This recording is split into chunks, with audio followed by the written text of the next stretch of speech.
Jeremy Woo, Sports Illustrated NBA draft analyst on Big Board Sports. He broke the news yesterday, Kevin Huerter, on Twitter, that Kevin is going to stay and go to the NBA and lock into a team for sure on June the 21st and not go back to Maryland. And Jeremy Woo, who was with us a few weeks ago, is back with us again here this morning on Big Board Sports. Roger Weiland, Chris Honorado in Albany. Good morning, Jeremy.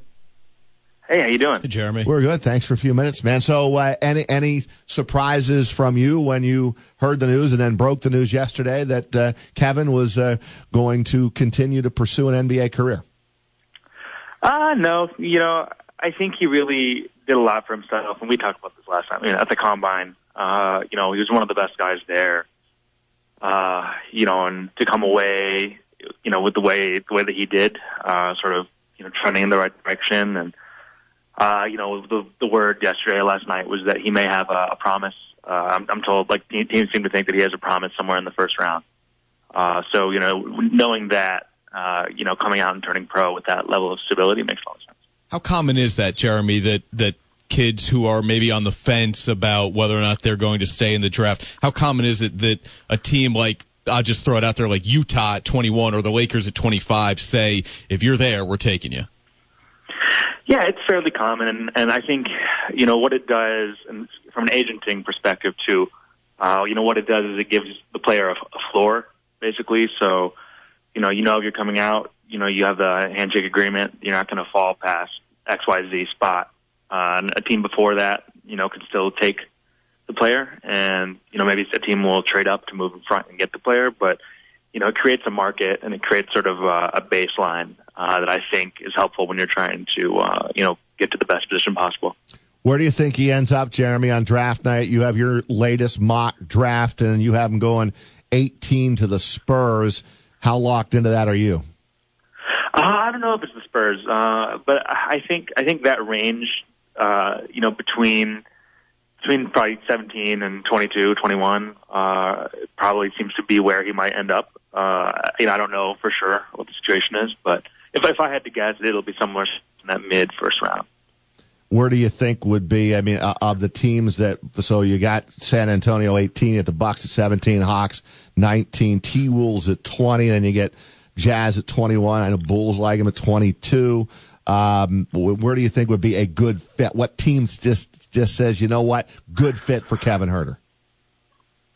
Yeah, with the skill set he has, the pass, dribble, shoot thing is big in terms of perimeter players in the NBA today, and he has the size. He's a legit shooting guard, so he'll fit in wherever he goes. But I do think I mocked him to the Spurs in part just because I think that would be an interesting fit. I think he'd fit in as an unselfish guy who moves the ball, will hit open shots. You can see him kind of slotting in there. But again, I think part of the appeal with Kevin as a prospect is that you can kind of superimpose him onto most teams and be like, hey, that's a guy that the team can probably use.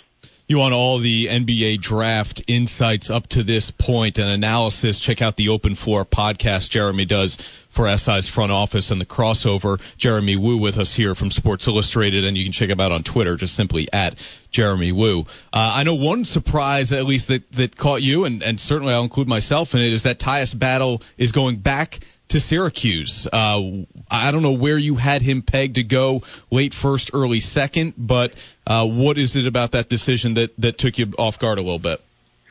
So what surprised me with Tyus wasn't so much, it wasn't based on draft range. I think if he had come out, he probably would have been early to mid second round. I don't think he was going to be a first round pick. He didn't play well at the Combine.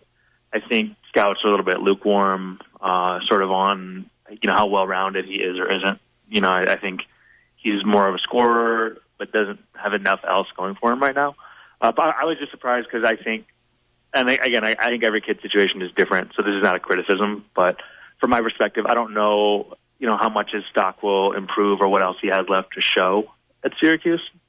And it's going to be dependent more on how the rest of next year's draft shakes out. It could be that in a weaker class, he sneaks up closer to, that 25 to 30, maybe 31 to 40, which is, I think totally possible that he does that. But, that was what surprised me, just delaying it a year. And then you get to Villanova, Jeremy, and we have our local product, Joe Cremo from Scotia Glenville, who left Albany and graduated and then doesn't have to sit out and uses that transfer rule. And he lands at Villanova. And now comes word that Villanova top 4 scorers are gone. So that may pave the way for Cremo to get some playing time, but he is surprised at what happened in Villanova with the top 4. We knew 2 of them for sure were going, but then 2 more. DiVincenzo went, and then Amari Spellman also now going to the NBA. I'm not shocked. I think, DiVincenzo, the feeling for a while had been that he was going to turn pro. And, when you play the way he does in the Final Four, and have a good combine, and I think he's probably going to end up going between 20 and 30. I think that's reason enough to go. I think if he had gone back, he would have had a chance to be one of the best players in the country from a college standpoint. But again, with draft stock, it's a different scale oftentimes. With Spellman, I was a little bit more surprised, but at the same time, he is older. He's a freshman, but he redshirted, so he's older. He did have a good season. I think he has enough teams that like him right now that, I think he could probably fall into that 31 to 40 range, if not maybe back in the first round.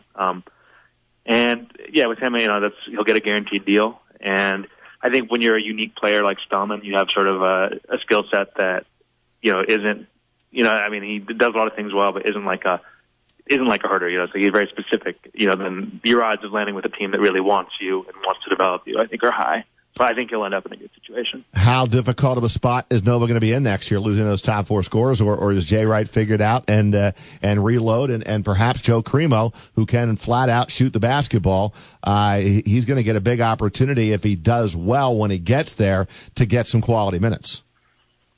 I think they'll be fine. It's not going to be the same, obviously, but they always have talent coming in, and, Jay Wright obviously is very good at sort of getting these guys to mesh. And I think more importantly, he recruits the type of guys who, are generally team-minded, will sort of do whatever he needs them to do. So, they'll be competitive. I think they'll be very much, I don't know what the exact Big East landscape is, but, I would think they're probably, still the favorite or one of the top 3 teams in the Big East. So, I don't know if they'll win the title. But they'll be competitive. And you talk about Battle going back to Syracuse. They would, because of that, they now return all 5 starters for next year. So maybe Jim Boeheim sitting on a really good team next year. And I know they're getting a top New Jersey recruit, a kid named Jalen Carey. So perhaps a good year for the Orange next year.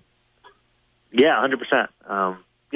They surprised people, I think, obviously with the run they made this year. And they're not going to sneak up on anyone, but they have a way of being competitive, and the talent is all back. It's more experienced. So I think the expectations will probably be high, rightfully so. Jeremy, appreciate a few minutes. Nice job on breaking the Huerter story yesterday on Twitter, and we appreciate a few minutes here on Big Board Sports on ESPN Radio in Albany. Thanks, guys.